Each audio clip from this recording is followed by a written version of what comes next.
hogy az egészség megőrzésnek vannak tudatos és nem tudatos elemei is. Na vajon mi a nem tudatos eleme az egészség megérzésünknek?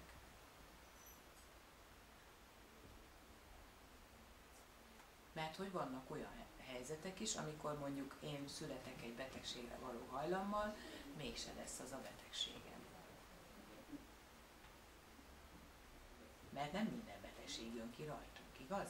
De egy csomó betegségre születhetünk hajlammal. Mondjuk például, hát ez most lehet, hogy nagyon rossz példa akart lenni. Hát most allergia is lehet, igen. És van, akinél megjelenik, van, akinél nem. Mondjuk legyen egy asztma, ugye? Mert hogy én hol élek például. Ha Mátrafüreden élek, lehet, hogy nem is leszek asztmás. Hiába van egy asztmás hajlamom, meg vannak ilyen géneim. És ez nem tudatos, tehát ez úgy is lett volna sorsválasztás, amit nem így alakult, ugye? Tehát, hogy vannak ilyen dolgok, amik, vagy például olyan, úgy alakult a családi helyzetem, hogy mert most lehet ez a környezet, lehet ez a légkör, sok minden lehet, ami befolyásolja, hogy megjelenik egy betegség. Ezt nem én csinálom. Ez így jön. Ez a nem tudatos része. És van a tudatos része, amit aztán már csinálunk, és ennek van olyan része, ami külső és belső kontroll. Tehát az egészséget kontrollálni kell. Mert hogy mindenkinek szüksége van kontrollra a saját teste fölött, és hát a külső kontroll az vajon mi lehet? Ki kontrollálja a mi egészségünket? Az orvos. Hát az orvos, így van. Tehát az a külső kontroll, amikor az orvos meggyógyít egy gyógyszerrel mondjuk, vagy bármilyen terápiával. Tehát, hogy külső kontrollt kapok, megszedek egy gyógyszert, vagy mellépzőterápiára, bármi, de az már egy kicsit összetettebb, mert ott belső kontroll is van ám rendesen, mert a belső kontroll az, amit én belülről létre tudok hozni. És a külső kontroll leginkább akkor alkalmazható, ha egy gyógyítható betegségről van szó, igaz? Mert megkapom rá a gyógyszeremet, beszedem, azt legjobb, jó esetben elmúlik. És a belső kontrollnak akkor van igazán jelentősége, ha mondjuk egy krónikus betegségről van szó. Teszem azt cukorbetegségről, vagy magas vérnyomás betegségről, vagy izületi betegségről, vagy vannak ilyen krónikus betegségek. És akkor mi van? Az van, hogy hiába gyógyítom magamat, vagy gyógyítatom magamat, egyszerűen nem gyógyulok meg. Tüneteim maradnak. Fáj, vagy nehezíti a mozgásomat, vagy időnként kibillen az egyensúlyból, akár cukor, akár vérnyomás. És ugye a belső kontrollt lehet ilyenkor üzembe helyezni, mert a belső kontroll pont ezt jelenti, hogy viszonyulok a helyzeteimhez. Mit tudok én magam változtatni azon, hogy hogyan viszonyulok a betegségemhez, a kapcsolataimhoz, az egész életemhez, hogyan viszonyulok. Hát ez a pszichoterápia tulajdonképpen, amikor ezt a viszonyulást át tudjuk alakítani. Mert meg kell találni, hogy mibe viszonyulok rosszul. Miből csinálok akkor is problémát, amikor nem kéne. Na és miért is csinál valaki problémát abból, amiből nem kéne? Ezen is el kéne gondolkodnunk. Ehhez meg ahhoz kéne visszatérni, na de milyen ötlet van? Miért csinálunk abból is problémát, amiből nem kéne? Én például nem tudok pozitívan sok mit ehhez hozzáállni. Mondj egy példát konkrétan. Hát konkrétan, hogy hát nem kell mondani, hogy sajnos 16 éve egyedül élek, és akkor valamit elhatározok, és nem úgy sikerül, és akkor én fel tudnék robbanni. Holott, mit tudom én, leginkább egy 2 óra múlva azt mondom, hát miért csináltam ebből a problémát? Hát miért nem tudtam? De akkor arra már 200 a vérnyomásom, és akkor már nincs ilyen kontroll, olyan kontroll, akkor már összedől a világ felettem, és akkor várom, még kiderül az ég. Hát, na és miért olyan nagy baj az, ha valami nem pont úgy sikerül, ahogy te eltervezted? hát mert abban a pillanatban én úgy érzem, hogy ha ezt nem tudom megoldani, akkor ez nekem, mit tudom én, óriási baj De hogy miért, azt nem mondj tudom, el. mert nincs belső kontrollom. Ilyen. Tudnál mondani egy példát? Hát ha akkor jobban megértjük, hogy mit gondolsz te abban a helyzetben, amit esetleg változtatni lehetne. Hát például még most is, pedig már nem vagyok éppen tínédzser, egyszerűen érzem, hogy olyan helyzetekben, amikor azt kell mondani, hogy nem tudok nemet mondani. És akkor próbálom megcsinálni azt, ami nekem nehéz. Akkor te gondoljál most egy olyan helyzetre, amikor azt szeretted volna mondani, hogy nem, és nem mondtad. Hát... De gondoljál csak rá. Csak gondolj rá. Igen, rá tudom. Például... És akkor most válaszolj nekem arra a kérdésre, hogy mi történt volna, ha nemet mondasz. Semmi nem történt volna. Csak de te vajon mi volt a te feltételezésed a te fejedben?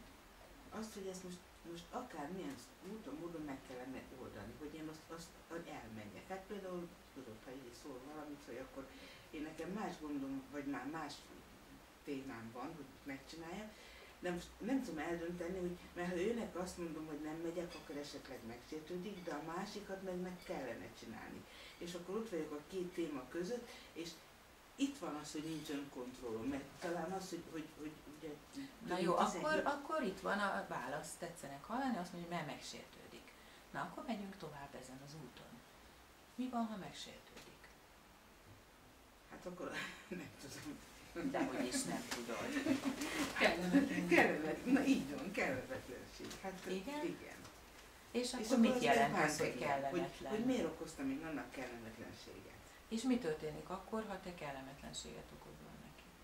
Akkor kétszerezt a vérnyomásom. Akkor meg azért. Na, de most mi történik, ha te kellemetlenséget okoz? Most ne a vérnyomást nézzük, mert az már azt akarjuk gyógyítani, ugye? Hát nem tudok erre felelni. Megmondom őszintén. Tehát akkor ott van a séma, hogy neked nem szabad kellemetlenséget okozni senkinek. Igen, ez van benne. Nem szabad. Miért nem szabad? Hát mert van egy ilyen vegyetesedett agyam. De hát most én kérdezem, hogy mi van a te fejedben, ha azt mondod, hogy nem szabad. Miért nem szabad? Mi történik, ha te kell? Tehát, mert ez olyan, mint hogyha azt mondanád, hogy én nekem mindig tökéletesnek kell lenni. Hát lehet, hogy nem beleigazolni, hogy szeretnék mindent megcsinálni, és nem... Van olyan? Igen. Van olyan, hogy minden helyzetben mindenki tökéletes tud lenni? Nincs, de én szeretném nem hogy tökéletes legyek, hanem azokat a helyzeteket... Mindenkinek a kívánságát teljesíteni. Így, lehet ez? Nem. Tehát akkor, Nusika, mi van, hogy te olyasmit akarsz, amit nem lehet elérni. Így van. És ettől nagyon rosszul érezheted magad. Mert ezt soha nem fogod elérni. Tehát akkor mi a megoldás? Mi a megoldás?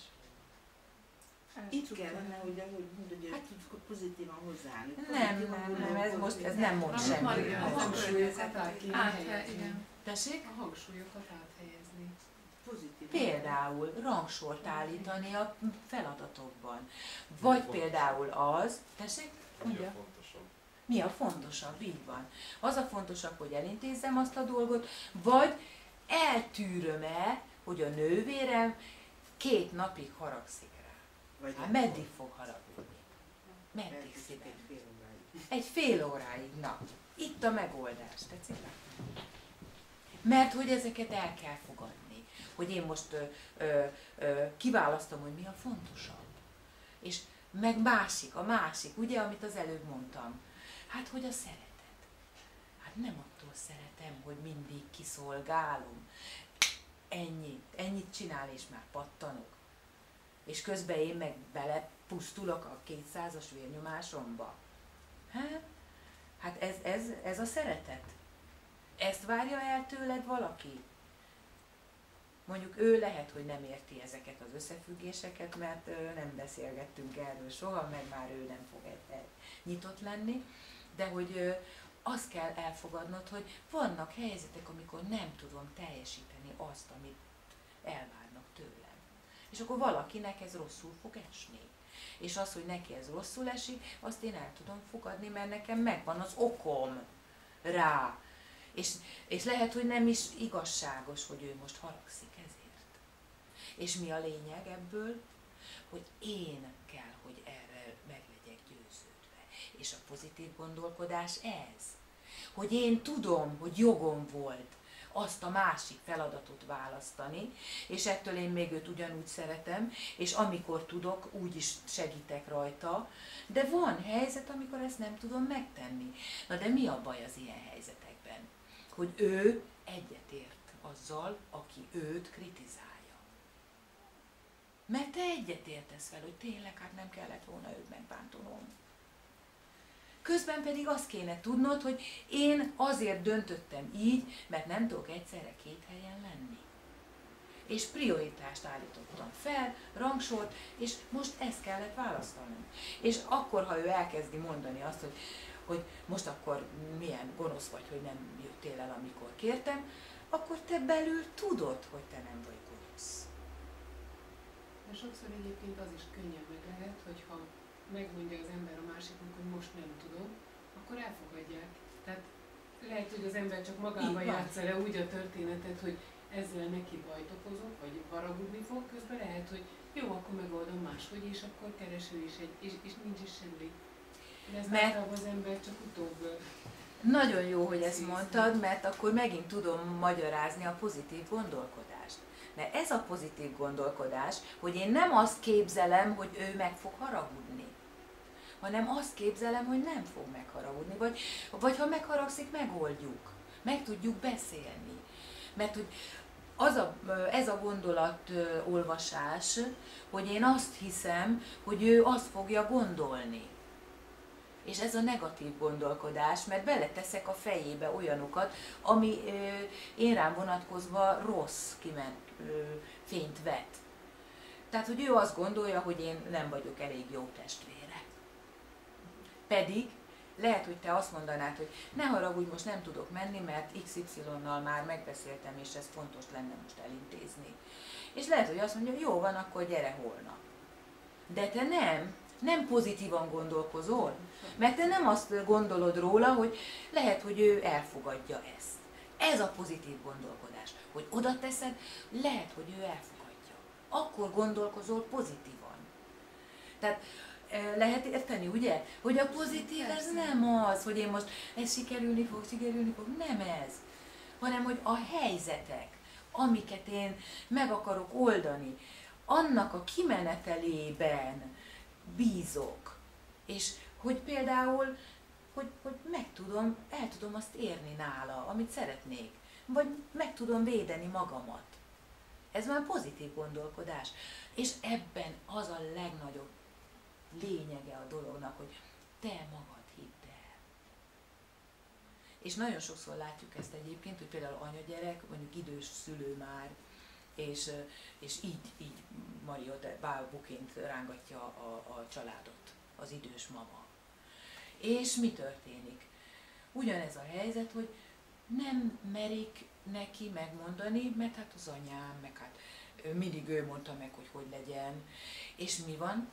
Az, hogy nem meri azt vállalni. Azzal szembe se. Miért nem? Mert egyetért vele. Egyetért azzal, hogy nem így kéne.